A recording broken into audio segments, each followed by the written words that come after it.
Suzanne Henson, welcome back to Health Matters. You've been on before. We're glad to see you again. Good to see you again, Mike. My doctor told me I was smart to quit smoking 35 years ago. He told me, he always asked me how many drinks I have a week, and I lie a little bit, but not too much. And he tells me, okay, that's fine, just don't drink too much. He's never said anything to me about salt. And I hope he doesn't, because I really like salt a lot.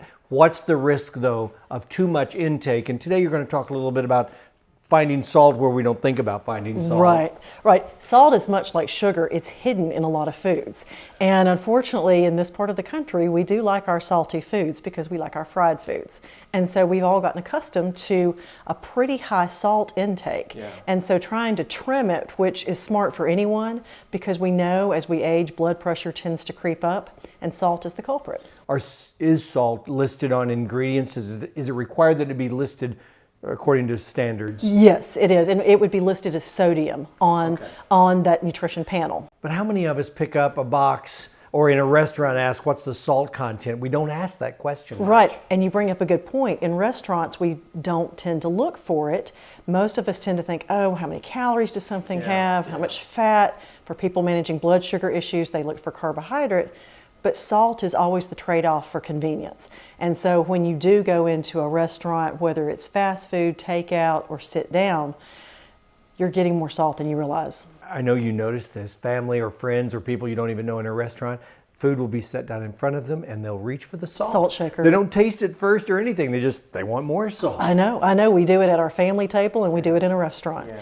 And the thing to be mindful of is, where do you typically eat? Okay, so if you tend to run by a sandwich and soup shop for lunch, for example, that's one of the highest sources of salt that you could get in eating out, and most people wouldn't realize that. Salt content higher in fast food as well, all of them generally? Generally all of them. When we tend to look for like sandwiches and soups, you've got salt in the bread, you've got salt in the cheese, and then in your deli meats. So a good rule of thumb, what I tell our patients to do, is if you're going out for soup and salad, do the soup and salad, not the soup and sandwich, or the sandwich and salad. What about the viewers that are watching right now that are going, come on, Susan, I watch my calorie, I watch my fat intake. Is salt going to kill me? And the answer is it sure could. Yeah, it sure could. What is the danger of too much salt for anyone at any age? Why is too much a bad thing? Well, we see it in our patients from even teenagers who their blood pressure is too high for them to qualify to play high school football, or to be in the marching band. And you attribute that oftentimes to too much salt content? Too much salt. We have a lot of teenagers that we'll see, that our physicians see, who are doing sports drinks.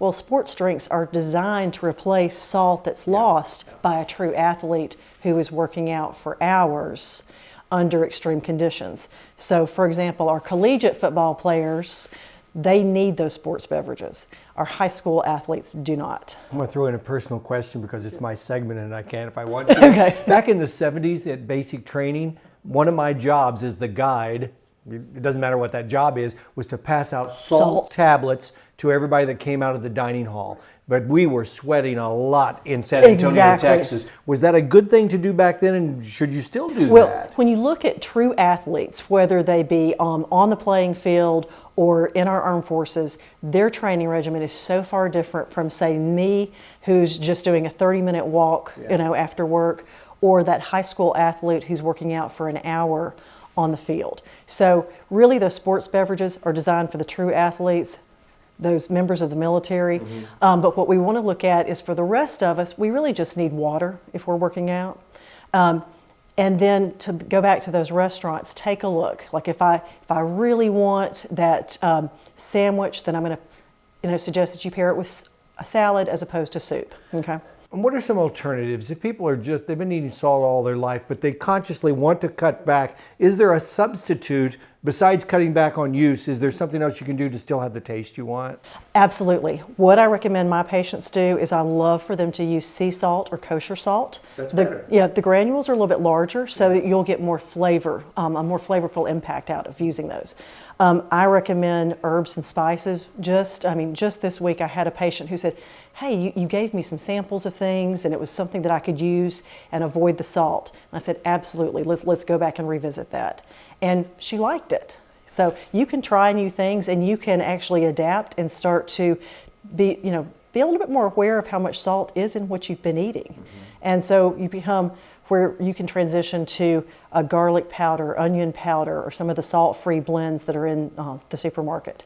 Another good rule of thumb is to, a lot of us use prepackaged rice products, for example, or pasta products. Yeah. Avoid the salt packet that's in there or the salty spice packet. Don't use it. Use reduced sodium chicken broth. It's a great substitute. You get a flavorful impact, and so you still get all the flavor without the extra salt. So you've already given all of us and those who prepare food some options to try.